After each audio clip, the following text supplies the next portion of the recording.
اور باقی اگر کسی کو ان چیزوں کا مسئلہ نہیں ہو تو وہ ضرور یہاں پر آئے.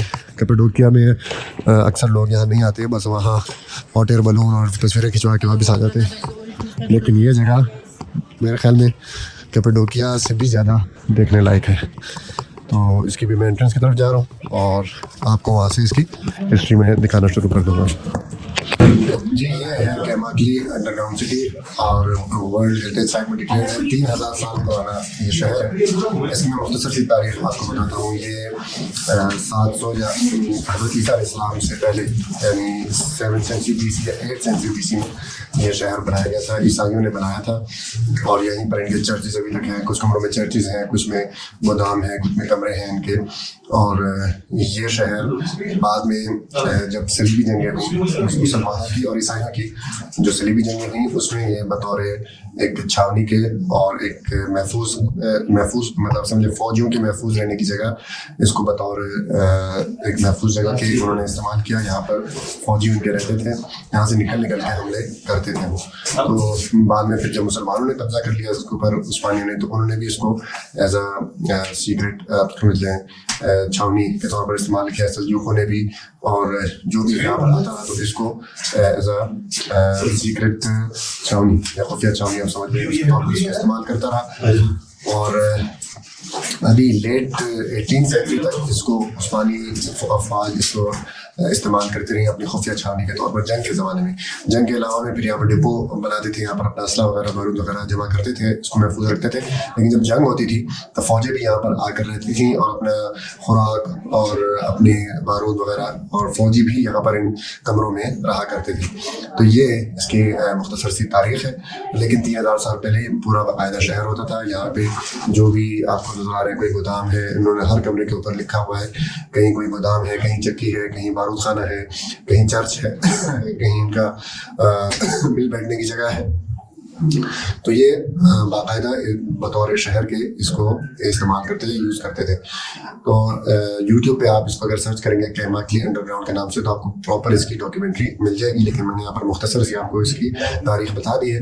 اور یہاں پر آپ ویڈیوز میں دیکھ رہے ہوں گے کہیں پر بیٹھ کے چلنا پڑ رہا ہے, کہیں پر ٹرین کے چلنا پڑ رہا ہے. تو بہت تنگ سنگ اس کے اندر راستے بھی ہیں, اور کہیں پر اس طرح کھلا بھی جس طرح میں بیٹھا ہوں. تو یہ دیکھنے سے ضرور تعلق رکھنا ہے. کپڈوکیا آپ آئے یہاں پر لازماً اس کو ایکسپلور کریں, اور تقریباً آپ کا 1 گھنٹہ لگ جائے گا پورا اس کو ایکسپلور کرنے میں. تو اس کو لازماً ایکسپلور کریں. آپ کو کپڈوکیا سے ہو سکتا ہے یہ جگہ زیادہ انسپائر کریں. تو کیماکلی انڈر گراؤنڈ سے فی الحال اتنا ہی, آپ سے اجازت لیتا ہوں, اور اب ہم اپنا سفر آگے جاری رکھتے ہیں سینڈی ورفا کی طرف. یہ آج کی ہماری آخری اٹریکشن تھی. کپڈوکیا سے ہم اپنے جتنی بھی اٹریکشن تھی میجر وہ کور کر چکے ہیں, اور اب ملتے ہیں آپ سے سینڈی ورفا جاتے ہوئے. جی سینڈی ورفا سے ہم تقریباً 160 کلومیٹر پیچھے ہیں. ایک اور بہت سخت لگی ہے. ابھی دیکھتے ہیں ادھر کھانے میں کیا کیا ہے. لگ تو بڑا رہا ہے یہ ریسٹورنٹ, اور ذرا معلومات کرتے ہیں ان کے پاس کھانے میں کیا ہے. ارے واہ, مساج ٹیبل بھی ہے. مساج نہ کرانے 2 لیرہ کی گھوڑے یار. سب آج مساج بھی کرتے ہیں یار, بہت تھک گئے ہیں. مساج بھی لیتے ہیں. فٹ بال میچ ڈاٹمنڈ کا چل رہا ہے. ارے واہ, سب کچھ اپنے حساب سے. ڈاٹمنڈ ہے یا کون؟ ڈاٹمنڈ, مینچسٹر سٹی. لائیو تو نہیں ہے میرے خیال سے, ہائی لائٹس ہے. اتنی دور سے میں نے اپنے کلب کو پہچان لیا ڈاٹمنڈ کو. بڑے تکے مکے ہیں بھائی یہاں. تو یہ کیا چیز ہے؟ یہ میٹھا ہے, یہ ناشتہ ہے. ناشتہ ابھی سے رکھا ہے.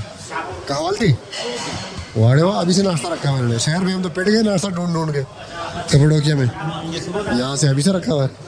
اور کیا اس کے پاس کھانے میں؟ ارے واہ, دال ہے, کیا ہے؟ سوپ ہے. سوپ چوربا ہے. ہاں طيب بعدين اخبرك بعدين.